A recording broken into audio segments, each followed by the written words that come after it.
de poser vos questions dans la langue officielle de votre choix. I just want to remind people on the call to mute their line if they're not asking a question. You can do so by pressing *6 and unmute by pressing *7. Pour mettre votre ligne téléphonique en mode discrétion, appuyez sur *6. Faites *7 pour l'enlever. So we're going to start with Tony Mace, followed by Shelley Hagan and Mark Rendell. Go ahead, Tony. Hi, Deputy Governor. It's Tony Mace at Mace News. Thanks for doing this. In your speech, you alluded to the issue of difficulty firms are having in the U.S. in rehiring their employees. And you mentioned that as a possible concern in the Canadian context. Can you talk a little bit more about that? Are you seeing that dynamic develop in Canada, and how do you see that as a potential upside risk to your inflation target? Thank you. Well, certainly we have heard some reports of labor shortages, and particularly with regard to more highly skilled workers. And, you know, of course, as I highlighted in the speech today, workers with tech skills are particularly in high demand. And this isn't a new issue in Canada. It's one that we've seen for some time. And so that is certainly something that we're observing here. At the same time, of course, we still do have, you know, half a million people who are out of work that relative to those who had jobs before the pandemic broke, and so there's an overall degree of economic slack in the labor market. So that you know, when we're thinking about inflation, obviously you've got some specific, you know, you don't have sort of an even amount of slack in every sector and for every occupation, but you have differences across different types of occupations, and that, of course, you know, could affect how wage pressures materialize. You know, you would expect that wages might start to get pushed up in occupations where workers are in short supply, but meanwhile they might stay very, you know, very moderate in other occupations. So this is something we're just going to have to watch as the economy reopens. I mean, maybe a broader point here is that this has been such a huge and an unusual shock that the economy's been through, that there are quite large structural changes going on in terms of which industries are going to do well after the pandemic. You know, that may change relative to what happened before the pandemic, and what jobs are going to be available. And so a lot of those things are going to condition both how the level of economic activity recovers, but also how inflation comes back. And a lot of that we're just going to have to look at as much information as we can and assess it as it's taking place. Next, we'll go to Shelley Hagan with Bloomberg News. Hi, Deputy Governor. This is Shelley Hagan from Bloomberg News. It appears that the Bank of Canada has been more aggressive in its slowdown of stimulus than the U.S. Federal Reserve and some other central banks in terms of its reduction in the QE program and in its forward guidance. And why is that? And particularly because the U.S. appears faster in its reopening and recovering than than Canada. Okay, that's a good question. I think the starting point is that we make these decisions with regard to economic conditions in Canada. We're guided by an inflation target. Obviously, the U.S. is faced with somewhat different economic conditions, but they also have a different monetary policy framework. They have a dual mandate for where labor market conditions are the maximum employment is also an equally important goal for them. The other thing, of course, is that they recently revised their framework to, in particular, to actually seek to bring about an overshoot of inflation above the target, rather than targeting 2% inflation, and that is based on a sort of a soft form of average inflation targeting, which seeks to sort of make up for periods of low inflation by having higher inflation afterwards. Whereas in Canada, we still aim for 2% going forward, although what we really aim for is 2% on a sustained basis. Now, perhaps those differences are a little bit, I mean, they can be a little bit exaggerated in the sense that even though we don't have a mandate for maximum employment, at the same time, we do take account of labor market conditions very much in making our assessment of when inflation is sustainably on target. And also, even though we don't aim for an overshoot, at the same much in making back to target in the midst of a very large economic shock, we're being aggressive in a way that implies that it is quite likely to overshoot, and we're actually seeing at the moment inflation above target for reasons that we've identified as being temporary. So with all of that, basically we are making the decisions we're making.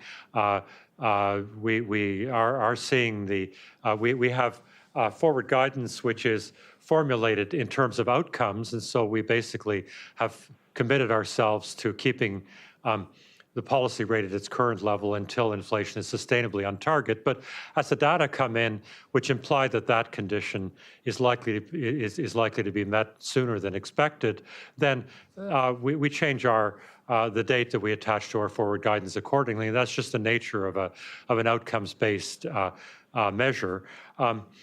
With regard to the QE program, Canada, I guess because of where we started, we'd never done QE before. We ramped up our balance sheet very quickly, and we're now in a position where we've taken a step to stop adding to our balance sheet at as quicker rate as we had been doing, and we see that as appropriate in view of Canadian economic conditions currently. So that's sort of where we are. Next, we'll go to Mark Rendell, followed by Julie Gordon and Jordan Press. Go ahead, Mark.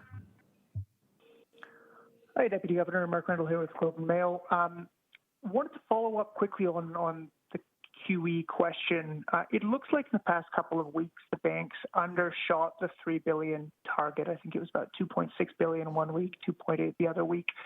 I'm wondering if you can explain what's going on there, and if this undershooting on the downside is in any way, a way to kind of incrementally withdraw stimulus without being explicit about lowering the target. Okay, well, first point, we have a $3 billion a week target, but that doesn't mean to say we have to hit it every week. We basically go into the market trying to get $3 billion, but then how much we actually buy is based on what's offered to us in the market.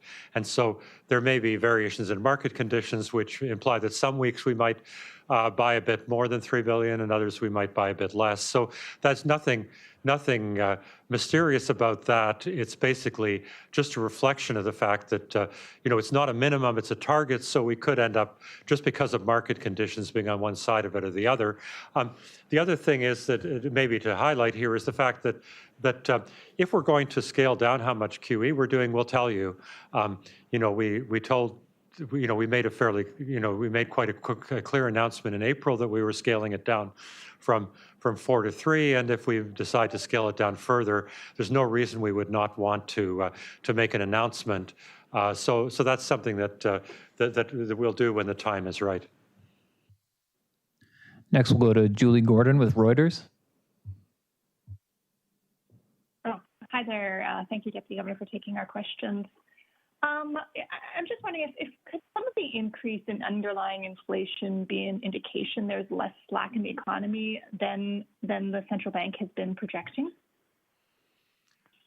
Well, there's certainly a possibility that that's the case. And, we've also, I think related to that, we've highlighted the fact that in certain sectors, there are clearly bottlenecks, and particularly we've seen the shortages of semiconductors, of shipping capacity and various other things, which suggests that there may be excess demand for some types of inputs and raw materials. And obviously, at this point, we see this as being, our baseline interpretation is that that's something that's temporary. It's something that reflects just how rapid this whole process has been. The fact that not just Canadian, but the global economy shut down very rapidly but unevenly last year, and it's been reopening also very rapidly. And as it reopens, you've got some imbalances where certain things are in short supply, and so you do have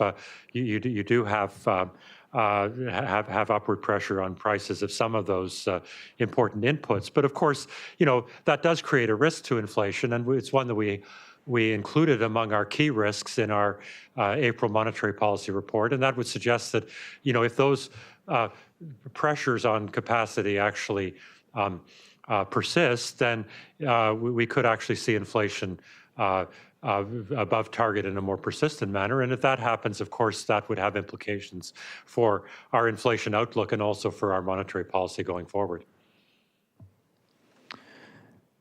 For reporters joining the call who were late, if you have a question, let us know by sending an email to communications@bankofcanada.ca and we'll put you in the queue. Pour les journalistes qui se sont joints à l'appel avec un peu de retard, envoyez un bref courriel à communication@banqueducanada.ca et si vous souhaitez poser une question, on ajoutera votre nom à la liste. So next up, we have Jordan Press from the Canadian Press. Jordan, go ahead. Good afternoon, Deputy Governor.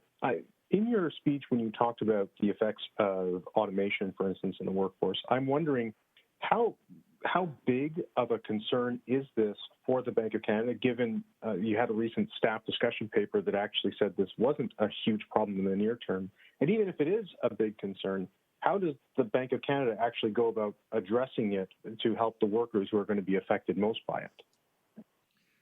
Well, generally, big technological changes have very uneven effects on different groups of workers. You have, typically some workers who are displaced by technological advances and others who have new opportunities. And at this point, certainly a lot of analysis that we've seen suggests that this latest wave of transformation should not be any different, that, we'll see fewer jobs for tasks that can be more readily automated and more jobs for occupations that require more judgment, more contact with people, and more other things that can be more effectively done by human beings. And of course, the issue is that the people who are qualified to do those other jobs are not necessarily the ones who've lost the jobs that have been displaced, and of course that's a challenge for all aspects of policy, but it's particularly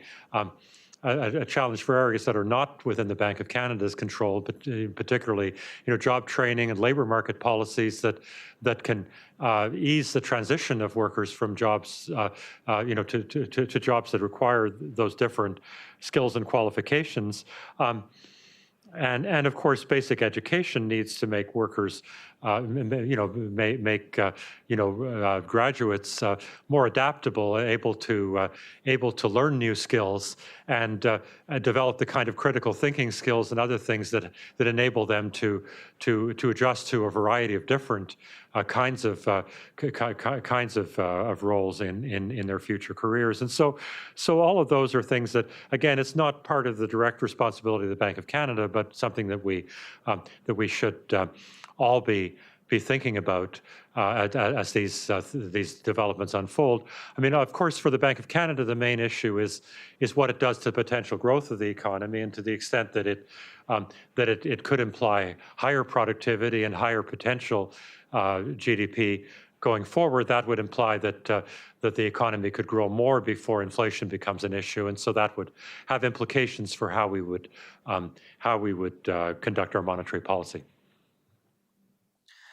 Next, we'll go to Greg Quinn, followed by Kim MacRael. Greg, go ahead. Good afternoon, Greg Quinn with Market News International. I wanted to ask how much the Bank of Canada really needs the QE bond purchases now in any form. And I ask this because They were born in a very different economy without vaccines. Inflation is above the top of the Bank of Canada's target band. And even before this phase, many economists saw QE as really a second best solution. And finally, we have major fiscal stimulus online that's likely more effective for targeting the job market.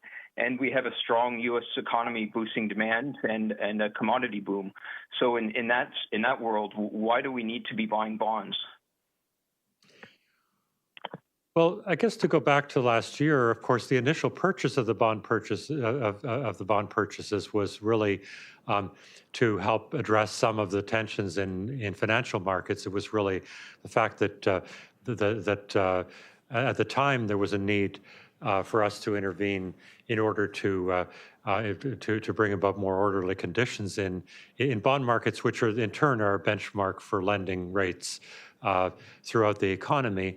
And of course, that purpose changed during the course of last year to become part of monetary policy stimulus, and the purpose, as this evolved, was to try and pull down borrowing costs along the yield curve. But as you've highlighted, of course, circumstances are changing, and our April outlook suggested that we're now seeing signs that the economy is actually coming through better than we had previously expected, and all the things that you mentioned are factors in that. And as Governor Macklem mentioned in his press conference in April, if things unfold the way that we see them unfolding, then we should see a reduced need for us to do anything to stimulate the economy as we go forward. And that's obviously reflected in the step we've already taken towards reducing the amount of QE, but it's also reflected in the fact that in April we took on board the new information, and that implied that we would be expecting to start raising our policy rate from its effective lower bound sooner than we had thought in the past. And so, of course, we've been mindful of the severity of the shock and the experience of the recession after the global financial crisis, that it's important to make sure that the economy is well on its way to a full recovery before we're starting to scale back our stimulus. And that's, we're mindful of not wanting to let the economy slide back and making sure it has the support that it needs. But as we can get increasing signs of that being the case, then of course we will be making further announcements on with regard to to our QE program. And we have time for one last question, and it will come from Kim MacRael with the Wall Street Journal. Go ahead, Kim. Hi, thanks for this. Your speech today mentioned that as of April, Canada's export markets were improving, largely because of the rapid vaccination rollout and substantial fiscal stimulus in the U.S., so export markets to the U.S. To what extent do you think this will continue to be the case, and what role is U.S. economic strength playing in the Canadian recovery right now? Well, certainly the U.S. is a very important driver of Canada. I mean, they buy 3/4 of our exports, and the two economies are very closely integrated in a lot of ways, and so there is certainly a major impact. And certainly all the indications in the U.S. are that they're still having a very strong economy, and they've got a lot of fiscal stimulus underway and more spending on infrastructure in the pipeline. So all of that is generally going to be favorable for Canada. Of course, one factor that will affect how much we can benefit from that is the Canadian dollar. And so far, the Canadian dollar has been pushed up by the rise in oil prices and other commodity prices, which is largely a good news story. It's reflecting the fact that the world economy is looking better, and that's pushing up the prices of those products. And it's also, I think, reflected in a better outlook for Canada, which is a factor that is pushing up the Canadian dollar. But if that appreciation of the Canadian dollar were to go too far, it could start to become a challenge to Canadian manufacturing exporters, and that would reduce our ability to make full use of this U.S. expansion. And that concludes today's press conference. Thank you. Merci.